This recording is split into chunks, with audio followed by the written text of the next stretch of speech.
from different perspectives across the globe. By the way, my name is Regan Devigne.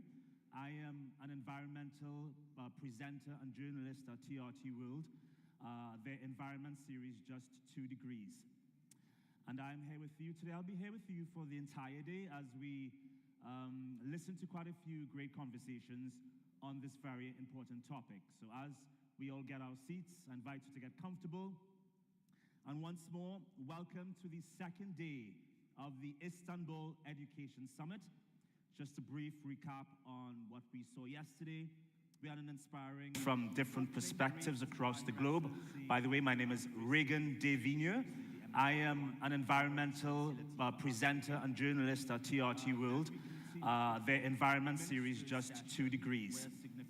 And I'm here with you today. I'll be here with you for the entire day as we listen to quite a few great conversations on this very important topic. So as we all get our seats, I invite you to get comfortable.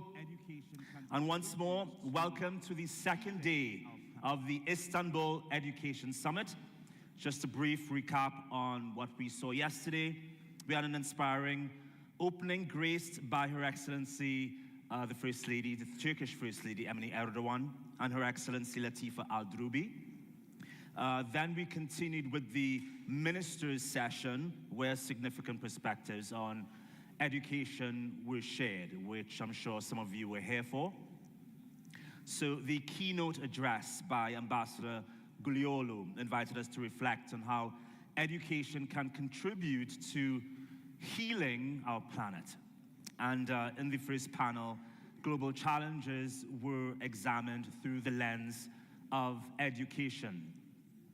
And on the first day as well, you also had the opportunity to explore 2 examples of good practices in education. Today, we'll watch another one of those inspiring practices. We begin with Azerbaijan. Just have a look.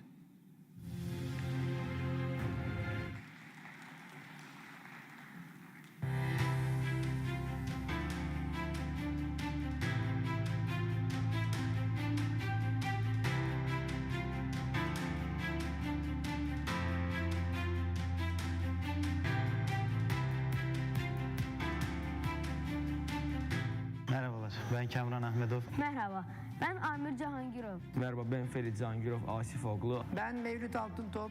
Merhaba, ben Türkan Eskerova. Sanatın marifinde piyano çaldım.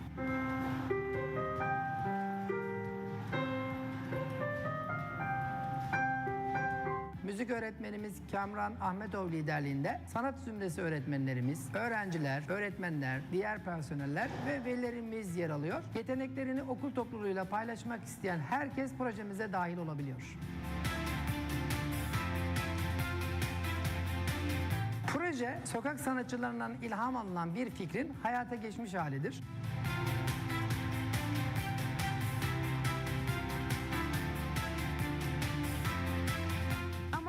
Arkadaşlarıma kendimi tanıtmak, öğrendiklerimi onlara ve öğretmenlerimle paylaşmaktır. Milli instrumentimizi tanıtmak istiyordum. Arkadaşlarım benim için poster hazırlamıştı. Herkesin beni izlemesi çok heyecan vericiydi. Sanki ben onlara örnek olmaya başlıyordum. Bu duygu hissi bana motive ve özgüven getirdi.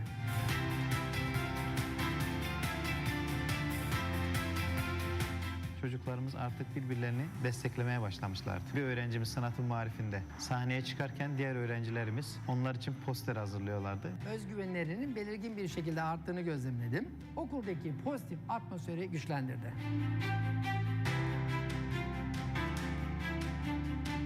Daha önce hep evde çaldım. İlk kez insanın karşısında piyano çalıyordum. Bu durum benim için çok zorlayıcı ve heyecan vericiydi. Dikkatli şekilde çalmaya çalıştım. Çünkü mizrabı eğer geç alınca düşürürsem şarkıyı çalamayacağım. Öğrencilerimiz salı gününü iple çekiyorlar. Hatta sıralamada bazen hocam ben de yazın onun üzerinde böyle bir heyecan yaşanıyor. Sanatın marifi köşemiz farklı yetenekleri bir araya getiren, paylaşımı ve etkileşimi artıran bir buluşma noktası oldu. Yeni arkadaşlarımın ve öğretmenlerimin beni bu yönümle tanımaları benim için çok değerliydi. Yeteneklerimi sergileyebildim ve bu beni çok mutlu etti. öğrencilerimize kendilerini ifade edebilecekleri bir alan oluşturmanın aslında onların geleceğine yapılan en değerli yatırım olduğunu öğrendim. Özgüvenim arttı. Yeni arkadaşlıklar kurdum. Kendime güveniyorum ve etkinliklere rahatlıkla katılıyorum. Onlara fırsat verildiğinde kendilerini çok güzel bir şekilde ifade edebiliyorlar.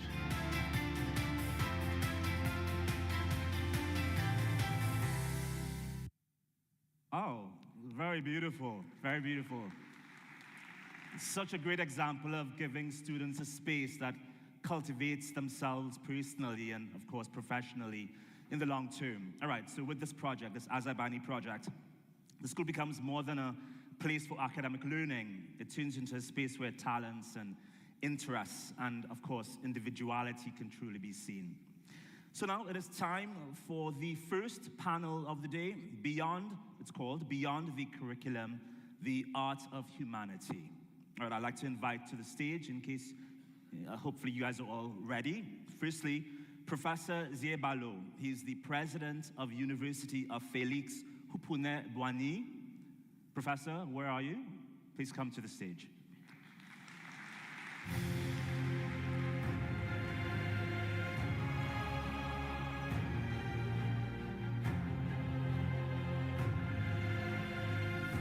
You choose your entrance.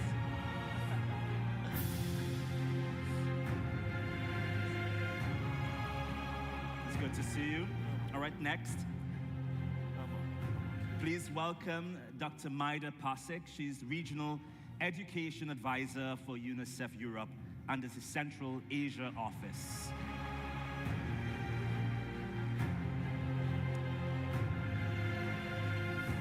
Welcome, Doctor.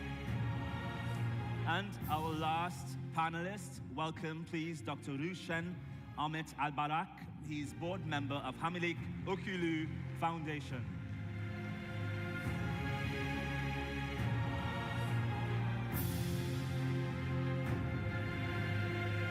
Welcome to you, Doctor.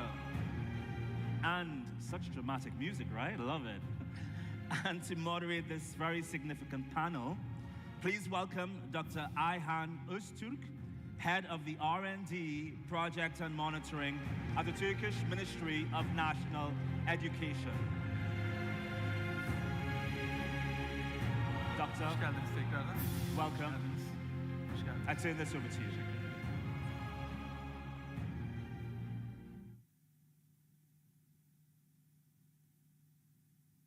Dear distinguished guests joining us from across the world, welcome to Istanbul, a timeless city where the humanity's deep memory, cultural richness, and hope for the future come together.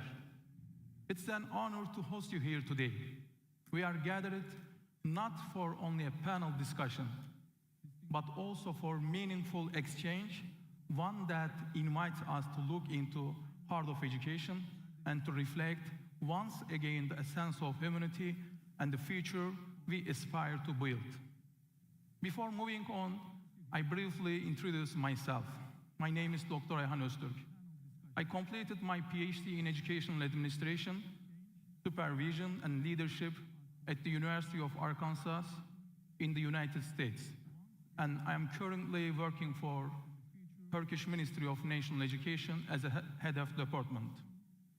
Today, under the topic Beyond the Curriculum, the Art of Humanity, we will explore perspectives that reach far beyond traditional teaching. We have come together to reflect on a holistic approach which places the human being at the center, redefines our values, and position education as a powerful driver of social transformation. This approach reminds us education is not simply transfer of knowledge. It's a process that fosters the full and balanced development of every single individual. Within this framework, the host of Istanbul Education Summit, the Turkish Marif Foundation embraces an educational philosophy grounded in humanity's shared heritage and deep wisdom of Anatolia. With this vision, it aims to enhance good human beings across the world. Since its inception, the Istanbul Educational Istanbul Education Summit has grown far beyond an annual event. It has become a recognized global platform where the social, cultural, and moral dimensions of education are examined systematically and contributing meaningfully to international net.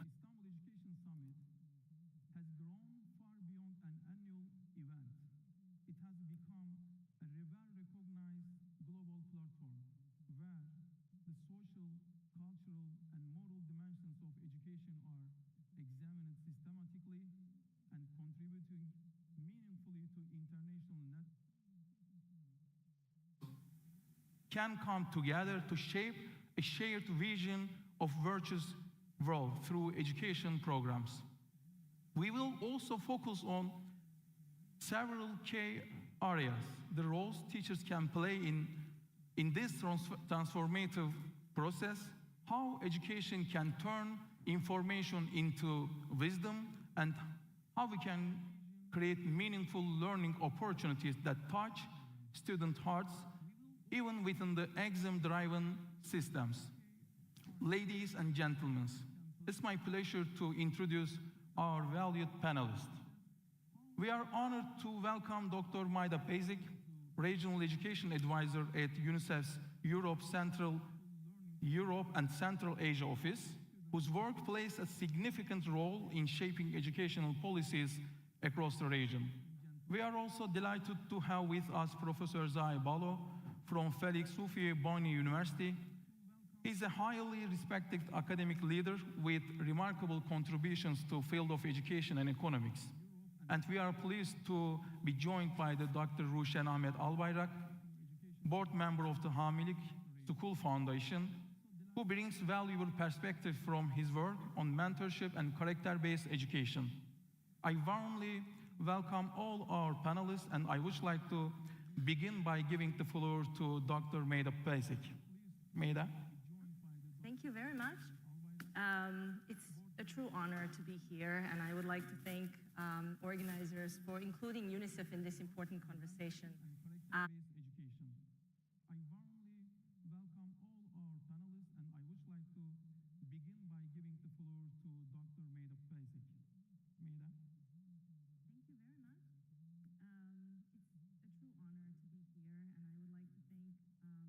The biggest brunt of these crises.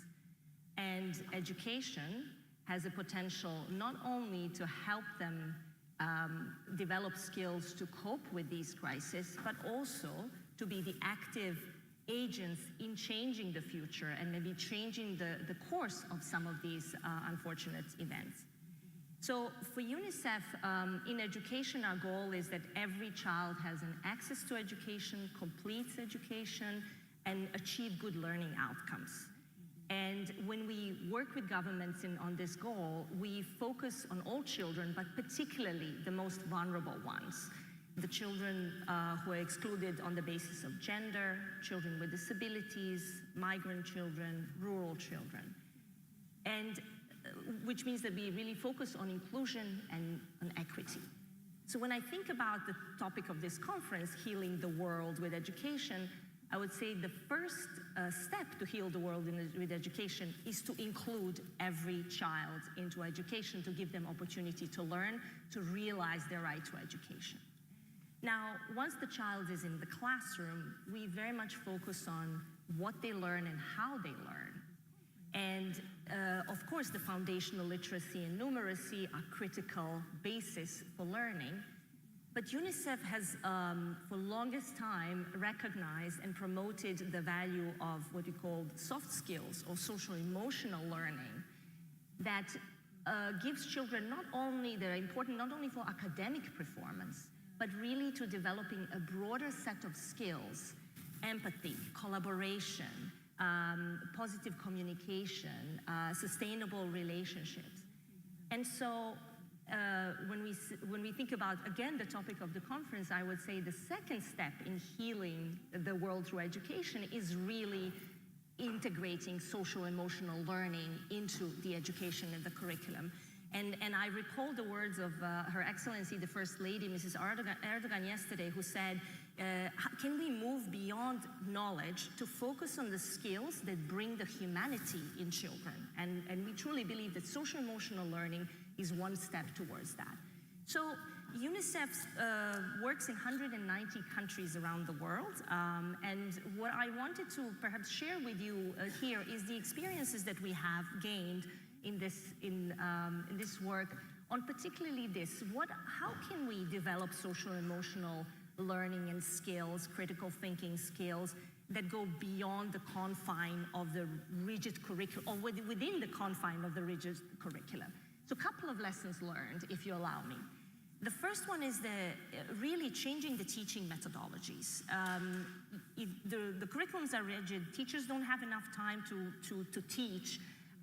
So you're adding these other skills to now practice. How can they improve the practice? I think the teachers can use participatory methods, inclusive methods, role-playing, storytelling, so the other methodologies that really promote the sense of collaboration, that improve empathy amongst children, recognition of diversity and importance of diversity. And through these methodologies, they create in the classroom really environment that fosters social-emotional learning. For this, obviously, we need to invest in both pre-service teacher training and in-service teacher training, so to give them capacities to instill these methodologies in the classroom. And I will give a very quick example from UNICEF's work in Poland recently, where we helped the government work to integrate Ukrainian refugees into the classroom, to create an inclusive classroom. So we created a set of training tools. One particular that it's very interesting to me is called Quiet Mind. And it's a tool for teachers to really develop skills for dealing with trauma, traumatized children, to work on cross-cultural collaboration and communication. And we're very proud of that. About 9,000 teachers are already trained in Poland, so that's it.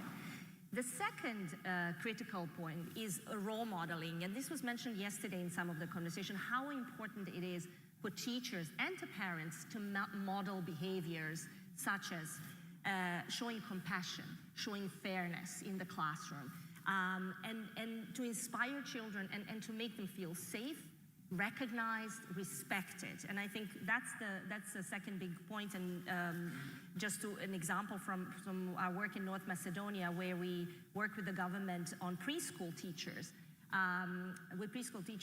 to train them. And I should actually here point out one thing. We often talk about teachers training children on social emotional learning, but we also have to step back and take care of teachers' needs. Teachers also need social emotional learning, and they need to hone in those skills before they can impart them on kids. So in North Macedonia, we have done just that. We have trained 70% of teaching force in preschool to really themselves self-reflect, self-regulate, understand what it means to teach social emotional learning in a classroom.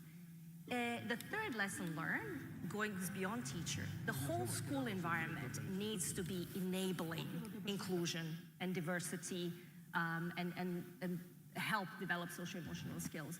I think it's the work of not only a teacher, it's principals' work, and I know some principals are in here, other school staff, pedagogues who come together to create that enabling environment. I will give you an example again from Serbia. We have, as part of our inclusive education work, worked with the government to create school inclusion teams. So every school will have a team that's composed of teacher, pedagogues, other senior staff that recognizes the needs of the most vulnerable children who are often on the margins in the back row of the classroom. Recognize their needs and develop the programs and special methods to address what they need, to connect them to their peers, to connect school connecting to the parents of those kids. So the inclusion and work on inclusion actually does not become a responsibility of a teacher only, but of the whole school. And let me point out to another issue. The fourth one is the importance of critical thinking and developing media literacy in this day and age. And again, yesterday, this was mentioned a lot. I think integrating into the classroom the inquiry, the opportunities for children to question, to analyze, to make ethical decisions. It's extremely important, and teachers can play a role across all subject areas, not as a separate subject, to really spur that critical thinking and creativity.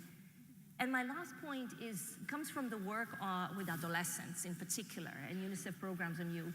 I think adolescents like to be recognized as learners, but more so they like to be recognized as agents of change. So giving them opportunity to co-create solutions for the social problems, for the problems that they see in their communities, to participate, to add their thoughts and be recognized and respected for those thoughts and ideas is extremely important part of building that kind of ethos of the school and developing in them social emotional skills. So I think, to conclude, I think we do have rigid curricula, but we can foster, again, these social emotional skills through teaching methodologies, through role modeling, through creating the whole school environment, to paying attention particularly on opportunities to develop critical thinking and media literacy, and finally, engaging our children as agents of change and young people as agents of change in the school process. So I'll stop here. Okay. Thank you. I would like to thank you, Maida, for your contributions and thoughts on the topic you just shared with us. And now I would like to give the floor to Dr. Professor Zai Balo. Balo, please.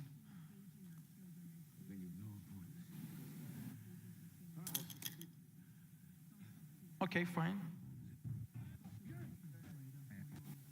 Donc de ma prédécesseur exprimer ma profonde gratitude à la Fondation Marif de Turquie pour cette invitation et pour l'organisation de ce sommet qui porte donc sur une thématique importante, c'est-à-dire guérir donc le monde par l'éducation, et qui tire vraiment sa source donc de la puissance reconnue à l'éducation, qui est reconnue comme l'arme la plus puissante qui puisse transformer le monde. Et effectivement, les crises que nous vivons montrent effectivement que le pouvoir transformateur de l'éducation est quand même limité et nécessite effectivement qu'on puisse s'interroger à travers ce panel-là sur ce que l'éducation qui peut être encore transmis comme connaissance pour faire en sorte que l'accumulation des savoirs puisse garantir l'harmonie sociale. Et pour ce faire, je vais me reposer sur à la fois les documents de politique que nos États utilisent et aussi mon expérience personnelle pour essayer de répondre aux préoccupations qui sont soulignées. Je ne sais pas si je réponds à tout en même temps, je peux le faire. Donc la première question qu'on me posait consiste à savoir comment renforcer la paix, l'apprentissage socio-émotionnel et la pensée critique à travers des méthodes qui dépassent les limites des programmes scolaires officiels. Il faut dire que dans nos pays, généralement qui sont des pays en développement, nous avons aujourd'hui des plans nationaux de développement qui permettent effectivement de tracer la vision donc, de développement de nos États. Et donc, cette vision est souvent déclinée à travers des plans sectoriels d'éducation. Et donc, dans le cas de la Côte d'Ivoire, effectivement, ce plan-là permet donc de donner la vision donc, de l'éducation qui est de mettre à la disposition donc, de l'économie des ressources humaines de qualité et productive plutôt à travers une éducation de qualité, équitable et inclusive. Et que tout cela puisse permettre de répondre aux besoins donc, de l'économie. Et donc, cette vision amène effectivement les différents ordres d'éducation nationale à entreprendre des réformes, de sorte à ce qu'effectivement, l'élève qui va être formé soit effectivement un élève qui ait les aptitudes nécessaires pour s'épanouir et aussi participer à la vie donc, de la société et même s'intégrer dans la société. Dans ce cadre-là, au niveau donc, du ministère de l'Éducation nationale, il a été donc conçu un socle commun de connaissances, de compétences et de culture pour permettre à tout élève donc, qui est donc dans la phase donc, de la scolarisation obligatoire de pouvoir disposer d'un certain nombre de compétences. Et parmi ces compétences aujourd'hui, il faut dire que l'éducation aux valeurs, à la citoyenneté, aux valeurs morales et civiques joue un rôle de plus en plus important. Et donc, et cela est couplé aujourd'hui à beaucoup d'activités qui permettent effectivement, comme elle l'a dit, de mettre en pratique ces valeurs qui sont enseignées. Et donc, je pense qu'à travers donc, ces valeurs qui sont enseignées, on peut renforcer la paix, on peut renforcer aussi l'apprentissage émotionnel et aussi l'esprit critique. Et tout ça est mené dans le cadre d'une approche qu'on appelle l'approche par compétence, qui met l'élève au centre donc, de l'apprentissage. Et donc, au niveau donc, de l'éducation nationale, voici ce qui est fait. Donc, on a un socle commun de compétences qui prend en compte les valeurs de citoyenneté, les valeurs de civiques et les valeurs donc, qui peuvent permettre de renforcer la paix. Et donc, dans ce cadre-là, il faut dire qu'au niveau des méthodes participatives, il est recommandé, donc, il a été donc, mis en place des clubs des messagers de la paix. Et donc, ça, c'est au niveau du ministère de l'Éducation nationale. Au niveau donc de l'enseignement supérieur où je suis, nous avons effectivement, au sein donc de notre université, une chaire UNESCO de culture de la paix qui a été mise en place depuis donc, 1997 et qui a commencé ses activités en 2000. Cette chaire, effectivement, met en place un certain nombre d'activités visant donc à sensibiliser non seulement les étudiants, les élèves, mais aussi à les amener à mettre en pratique ce qui est enseigné. Donc, il y a par exemple des clubs, un club effectivement, plusieurs clubs de la paix qui ont été créés au sein de l'université. On a le club UNESCO pour la paix, on a le club d'alerte précoce, et sans compter que nous avons mis aussi en place des cellules d'écoute et de gestion des plaintes, ainsi de suite. Et donc, cette chaire UNESCO mène chaque année des activités qui permettent de sensibiliser nos étudiants aux bonnes pratiques, aux valeurs donc, qui puissent permettre de promouvoir la paix. Et donc, ça, c'est au niveau donc, de l'Université Félix-Houphouët-Boigny, mais au niveau du ministère de l'Enseignement supérieur, il est mis aussi en place, effectivement, un cadre de dialogue permanent qui permet donc de réunir tous les acteurs autour de la table. Sans compter que nous-mêmes, au sein de l'université, nous avons mis en place une commission donc, de prévention et de gestion des crises. Donc, tous ces mécanismes qui viennent accompagner effectivement ce qui est dispensé en classe permet effectivement de renforcer la paix et à travers les méthodes, la méthode donc, de l'APC, donc des aptitudes par compétences, tout ça permet effectivement de développer non seulement la paix, l'apprentissage émotionnel, mais aussi effectivement la pensée critique. Maintenant, la deuxième question à laquelle on m'a demandé de répondre concerne effectivement comment unifier, effectivement, comment harmoniser les valeurs. Ah oui, très bien. Voilà, comment harmoniser les valeurs universelles locales et les principes éthiques universels. Il faut dire qu'effectivement, ce n'est pas une chose facile. Harmoniser les valeurs éthiques, les valeurs culturelles locales et les principes universels, c'est difficile. Mais il faut dire que les valeurs universelles sont les valeurs qui doivent primer. On essaie vraiment de voir quelles sont les valeurs locales qui n'entrent pas en contradiction avec les valeurs universelles, qui sont quand même les droits fondamentaux. Et l'objectif, en le faisant, cela permet effectivement à l'éducation, à l'école, de pouvoir prendre en compte effectivement les bonnes pratiques au niveau donc, local, les intégrer pour compléter effectivement les droits fondamentaux et faire en sorte que effectivement l'élève que nous allons former, ou bien l'étudiant que nous allons former, soit un étudiant donc enraciné donc aussi bien donc dans les traditions locales, mais aussi qui respecte aussi les droits fondamentaux et qui peut aussi interagir avec les autres cultures.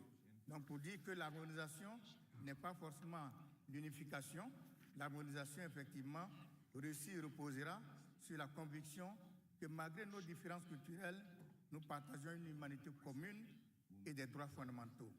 Et donc le défi dans ces conditions consiste maintenant à gérer les tensions entre les traditions spécifiques et les impératifs universels avec sagesse, sensibilité et un engagement ferme envers la dignité de tous les individus. Donc en clair, effectivement, en le faisant, l'école jouera un rôle de médiation. C'est-à-dire ça va permettre à l'école de relier identité et ouverture, valoriser la diversité tout en construisant un langage commun, faire comprendre que l'universel ne détruit pas le local et le prolonge. Ainsi donc, l'étudiant qu'on va former, l'élève qu'on va former sera enraciné, mais aussi ouvert au reste du monde. L'autre question est de savoir comment s'aimer l'espoir dans le monde de demain, dans les classes aujourd'hui. Effectivement, il faut le dire, pour s'aimer l'espoir dans les salles de classe, il faut encourager le respect mutuel grâce à l'écoute active, développer des compétences pour l'avenir par des projets pratiques et cultiver une mentalité de croissance en valorisant l'effort et la persévérance. Et pour ça, effectivement, aussi bien les enseignants, effectivement, que les personnes qui sont des exemples peuvent aider. Donc, dans ces conditions, les enseignants peuvent créer un environnement positif en enseignant l'empathie, la résolution des problèmes et la pensée critique et en montrant comment l'apprentissage continu peut conduire à un avenir meilleur pour tous. Et donc, dans ces conditions, je dis que nous pouvons effectivement s'aimer de l'espoir en dispensant des savoirs qui soient utiles à l'épanouissement de l'élève et en faisant en sorte que nous, enseignants, on ne se contente pas forcément de transmettre le savoir, mais aussi de pouvoir effectivement servir d'exemple pour orienter nos élèves et étudiants. Nous pouvons chaque fois effectivement montrer aussi notre expérience et pour pouvoir donc servir d'exemple et de catalyseur pour ceux que nous enseignons. Donc pour ça, l'autre question, est-ce que je peux aller toujours? L'autre question, c'est de savoir pourquoi apprenons-nous aide-t-elle les élèves à construire une vision de l'avenir? Pour le dire, en tout cas en tant que pédagogue, nous essayons chaque fois, effectivement, de donner le sens donc des différents enseignements que nous donnons. Ça permet effectivement à l'élève de savoir les compétences. La question de pourquoi nous apprenons permet à l'élève ou à l'étudiant de connaître les compétences qui seront acquises à l'issue donc de l'enseignement qui est dispensé. Et donc cela, effectivement, est très très important parce que ça va susciter beaucoup donc de motivation au niveau donc de l'élève. Et donc dans ces conditions, nous autres enseignants, nous devons effectivement, chaque fois que nous devons démarrer un enseignement, il faut vraiment donner le pourquoi de cet enseignement.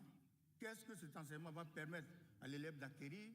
Et vous allez voir que effectivement, cela va le motiver davantage et l'amener donc à se surpasser parce que ces compétences-là seront effectivement, lui ouvriront d'autres portes pour le futur.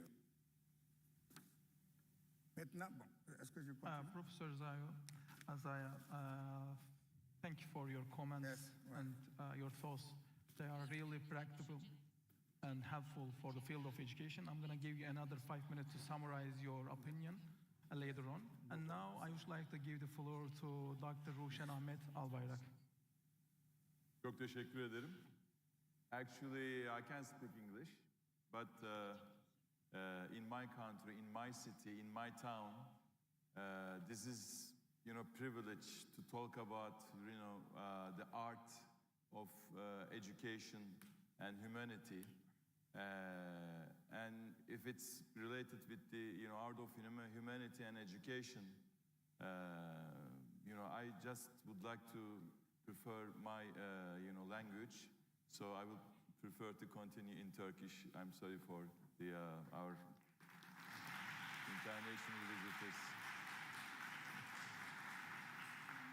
O zaman ilk yorumum da bu seyircilere gelsin. Hakikaten yani böyle bir konferansta, zirvede cumartesi sabah 9.30'daki ilk seansın yani böyle dolu olması gerçekten insanların büyük bir aşkla buraya gelmiş olduğunu gösteriyor. Ben hepinizi tebrik ediyorum ve teşekkür ediyorum.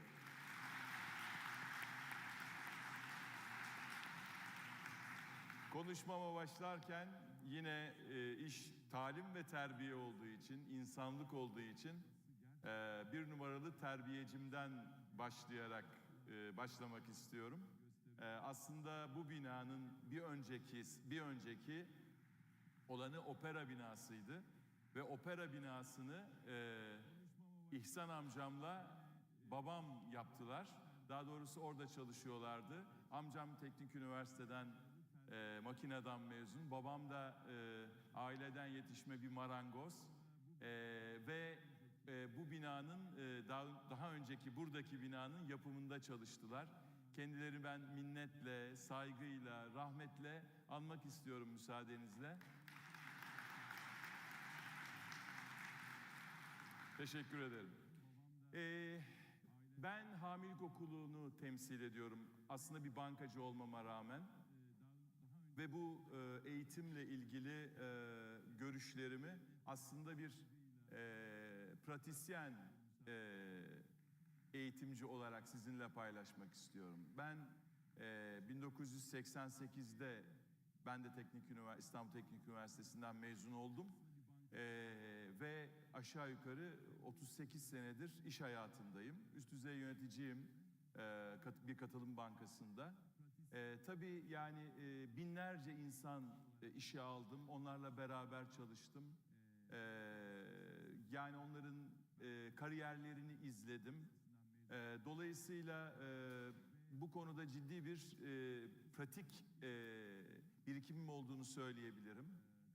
Biz arkadaşlarımla birlikte 1996 yılından beri bir vakıfçılık faaliyeti yapıyoruz. Bu 2006'da aşağı yukarı 20 sene önce Hamilelik Okulu Vakfı'na dönüştü. Hamilelik Okulu Vakfı'nda aslında üniversitede okumaya devam eden, yani 4 senelik lisans eğitimi almaya devam eden öğrencilerimize biz tamamlayıcı bir eğitim sunuyoruz. Bu eğitim haftada bir gün ve yani bütün sene boyunca aşağı yukarı devam ediyor. 26 haftalık, 28 haftalık bir eğitim. Üniversitede her okumaya devam eden farklı yani programlarımız var ve 4 sene boyunca bu eğitimi devam ettiriyoruz ve onlar mezun oluyorlar. Hamilelik okulu aslında yani böyle hamilelikle falan da karıştırılıyor. Dolayısıyla hamiliği tekrardan tanımlamak istiyorum müsaadenizle. Hamilelik kısaca vaziyet etmek demek. Yani bir diğerine, ötekine yardım etmek, onunla kardeşleşmek, onunla bir hayatı paylaşmak ve yol arkadaşlığı yapmak demek. Onun bu hayat yolculuğunda onun yanında durmak, kardeşleşmek demek aslına bakarsanız. Hamilelik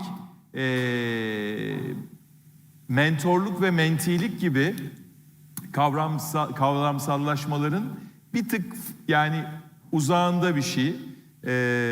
Doktor Maide'yi ben çok dikkatle dinledim. O social ve emotional yani sosyal ve duygusal tarafından bahsetti eğitimin. Muhtemelen böyle bir kavramsallaştırma varsa muhtemelen yine bunların eksikliğini yaşıyoruz eğitim sisteminde. Yani sosyalleşme ve duygusal yani tarafın, ya insan tarafının eksik olduğunu görüyoruz. Hamilelikteki en önemli olay bu derslerimizin yanı sıra biz her bir öğrencimize, bizimle beraber bu yola çıkan öğrencilerimize bir hami atıyoruz. Onların yani meslek seçimlerine ve şeylerine göre, karakterlerine göre. Dolayısıyla 4 sene boyunca hamilerine hem eğitimleriyle ilgili hem daha sonraki kariyerleriyle ilgili hatta aile hayatlarıyla ilgili pek çok şeyi danışabiliyorlar. Bunun yanı sıra bizim yiğitlik meydanları adını verdiğimiz bir takım projelerimiz var. Bunlardan bir tanesi mesela sofrada ekmektir. Kızılay'la aşağı yukarı Güneydoğu Anadolu'daki 3-4 tane ilimizde, hatta bunlara deprem sonrası deprem illerimiz de eklendi. Orada mesela aile seçerek ekmek dağıtımı yapıyoruz. Ailelerin sosyal yani sıkıntılarıyla ilgileniyoruz. Bunları mezunlarımızla birlikte öğrencilerimiz yapıyor. Onlar bizim yiğitlik meydanları adını verdiğimiz bir takım yerlerde çalışıyorlar. Bir teorisini anlatmak istiyorum kısaca. Yani bu işin aslına bakarsanız üniversite eğitimi ve ilkokuldan itibaren yani üniversite eğitimi, öncesinde lise eğitimi daha çok öğrencilerimize teknik manada, teknik beceriler, el becerileri noktasında bir noktaya getiriyor. Fakat hayatı yani bilmenin, insanın kendisini bilmeyle alakalı olduğunu, yani yüzyıllardır medeniyetler kuran bir milletin ahvadı olarak çok yakinen biliyoruz. Eğer biz kendimizi tanımıyorsak, yetkinliklerimizi, yeteneklerimizi bilmiyorsak, nasıl öğrendiğimizi bilmiyorsak, yani belli bir yerde hayatın anlamını yitiriyoruz açıkçası. Dolayısıyla bu hamilelik okulu çalışması, çalıştığımız her yerde, nerede çalışırsak çalışalım, hayatın anlamını bulma ve insan olma çabasıyla ilgili bir şey. Şimdi yine Doktor Mahidi'ye atıfta bulunacağım. Çünkü o bir boşnak. Aliye İzzet Begoviç'in Doğu ve Batı İslam adlı eserinde bir insan tarifi vardır. O insanı, yani biz aslında cismaniyiz, sonlu varlıklarız, öleceğiz. Yani bir materyal bakış açısıyla bir açıklama yapar. İnsan olmak böyle bir şey olabilir. Fakat insanız demek böyle bir şey olabilir. Yani insanız demek cismaniyiz, ölümlüyüz demektir. Fakat insan olmak, insan kalmak belli bir seviyeyi gerektirir. Belli erdemleri insanın üstünde toplamasını gerektirir der. Dolayısıyla yani insan olmak, ne meslek yaparsak yapalım, bir parça sosyal olmakla, yani diğerlerini düşünmekle ve bir şekilde duygusal olarak diğerini anlamak ve onunla bu hayatı paylaşmakla olabilen bir şey. Aslında hamilelik okulunda bunu yapıyoruz. Atadığımız hamiler arkadaşlarımıza, öğrencilerimize ayna tutuyorlar kendilerini görmeleri noktasında.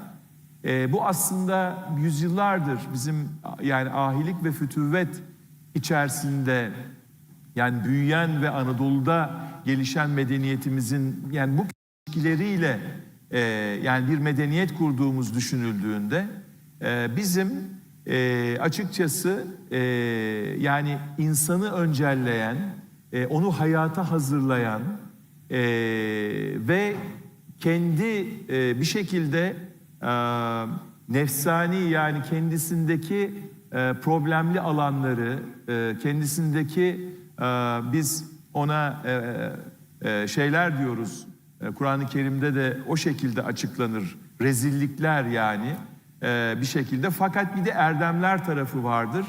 Dolayısıyla insandaki bu rezillikler tarafını yani gösterme, işte hırs, tamah, efendime söyleyeyim kötülük gibi şeylerden sıyrılıp ahlaki manada daha cömertlik, yiğitlik, yani iyilik tarafına yönlendiren bir süreçte bu ustalık ve çıraklık ilişkisini devam ettiriyoruz. Çünkü biz biliyoruz ki yani mesleğin bir şekilde yapılması ancak insanın varlığını anlamlandırmasıyla mümkün. Yani insan kendini, varlığını nasıl anlamlandırırsa ve o mesleğin içerisinde nasıl anlamlandırırsa bütün hayatı yani bu çerçevede yani oluşacaktır. İnsana bakışı değişecektir.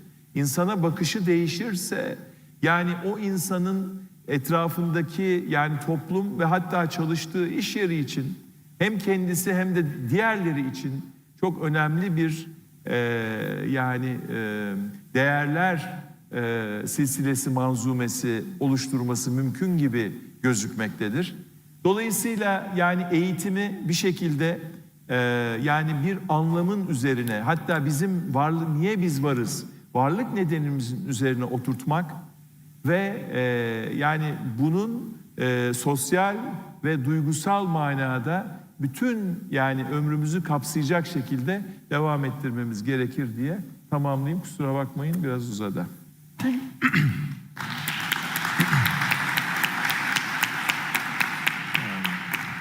I would like to express my sincere appreciation to our panelists for their valuable contributions.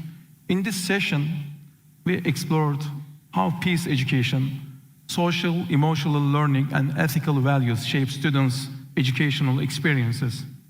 We also discussed the social and global context behind the challenge students face in their learning journeys. Furthermore, we have highlighted the importance of bringing a vision of more virtuous world into practice, the vital role teachers play in feeding hope, and the need to create meaningful pedagogical opportunities. Building on the insights shared today, an important question also emerged. In designing educational context, curricula for a fairer world, how we can plan and implement pedagogical opportunities that foster a vision of virtue and hope for the students and the teachers. At this point, I would like to invite the Dr. Maida Basic to share her thoughts for the last round of the panel and summarize her comments.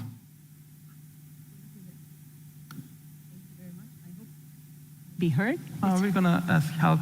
Just it's one working second, now. please. Okay, Yeah, excellent. it works Thank you now. so much. Thank you for the question. And